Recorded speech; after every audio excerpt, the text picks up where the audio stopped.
കഴിഞ്ഞ കുറച്ച് ദിവസങ്ങളായിട്ട് ധർമ്മസ്ഥല കൊലപാതക ബലാത്സംഗ പരമ്പരകളെക്കുറിച്ച് നമ്മൾ ഒരുപാട് വീഡിയോ ചെയ്തുകൊണ്ടിരിക്കുകയായിരുന്നു. ഇപ്പോൾ വേറൊരു വാർത്ത വന്നിരിക്കുന്നത് കഴിഞ്ഞ 15 വർഷം കൊണ്ട് നടന്നിട്ടുള്ള കൊലപാതക ബലാത്സംഗ പരമ്പരകളിലുള്ള പോലീസ് റെക്കോർഡ്സ് മുഴുവനും അവിടുത്തെ പോലീസ് ഡിപ്പാർട്ട്മെൻറ്റ് ഇല്ലാതാക്കി എന്നാണ് പറയുന്നത്. ഓരോ കൊലപാതകവും ബലാത്സംഗവും നടക്കുമ്പോൾ പോലീസുകാർ കേസ് ഫയൽ ചെയ്യാറുണ്ട്. അതിനോടനുബന്ധിച്ച് ഉള്ള റെക്കോർഡ്സ് ഉണ്ട്. ആരൊക്കെയാണ് മരിച്ചത്, എവിടെയൊക്കെയാണ് മരിച്ചത്, എങ്ങനെയൊക്കെയാണ് മരിച്ചത്, ഏതൊക്കെ രീതിയിലാണ് മരിച്ചിട്ടുള്ളത്, ആരാണ് കൊന്നത്, അതിൻ്റെ സാഹചര്യം എന്താണ്, സന്ദർഭം എന്താണ് എന്നൊക്കെ അടിസ്ഥാനപ്പെടുത്തിക്കൊണ്ടുള്ള ഒരുപാട് ഡോക്യുമെൻറ്റ്സ് പോലീസുകാരുടെ കയ്യിലുണ്ടാവും.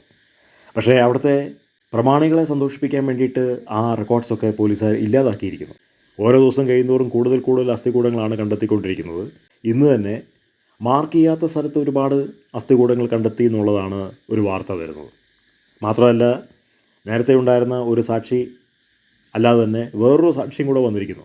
15 വയസ്സുള്ള ഒരു പെൺകുട്ടിയുടെ തിരോധാനവുമായിട്ട് ബന്ധപ്പെട്ട് ഒരു സാക്ഷിയും കൂടെ വന്നിരിക്കുന്നു. അപ്പോൾ ഇങ്ങനെ സാക്ഷികൾ ഒന്നിനു പുറം ഒന്നായിട്ട് വരികയാണെങ്കിൽ ഒരുപാട് കൊലപാതക ബലാത്സംഗ പരമ്പരകളുടെ കഥകൾ പുറത്തേക്ക് വരും.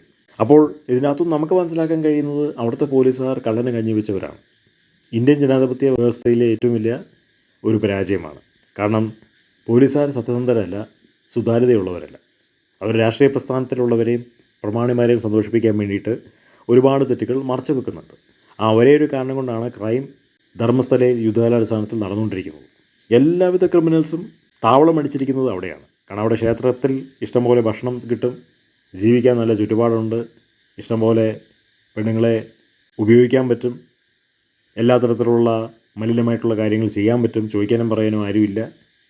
പോലീസുകാർ അവിടെ എങ്ങും വന്നൊന്നും ചെയ്യാറില്ല. കേരളത്തിലുള്ള പോലെയുള്ളൊരു പോലീസ് സംവിധാനം അവിടെ ഇല്ല. അവിടുത്തെ സാമൂഹിക ഘടന വളരെ വ്യത്യസ്തമാണ്. അങ്ങനെ കുറ്റകൃത്യങ്ങൾ എല്ലാ തരത്തിലുള്ളതും ചെയ്യാൻ പറ്റുന്ന ഒരു അടിപൊളി സ്ഥലമാണ് ധർമ്മസ്ഥലം അഥവാ ദക്ഷിണ കർണാടക പ്രദേശം. അപ്പോൾ പോലീസുകാരെന്തിനാണ് ഇങ്ങനെ കള്ളന് കഞ്ഞി വെച്ചവരുടെ കൂടെ നടക്കുന്നത്? തെറ്റുകളൊന്നുകൊണ്ട് മറയ്ക്കുന്നു. പോലീസുകാർ ഈ തെറ്റുകളൊക്കെ മറയ്ക്കാൻ നോക്കിയിട്ടും സത്യം അവസാനം പുറത്ത് വന്നില്ലേ? സത്യം എന്തായാലും പുറത്ത് വരും. ഓരോ ദിവസം കഴിയുന്നതോറും ഞെട്ടിക്കുന്ന വാർത്തകളാണ് വരുന്നത്. ഒരുപാട് അസ്ഥികൂടങ്ങൾ കുഴിച്ചെടുത്തുകൊണ്ടിരിക്കുകയാണ്.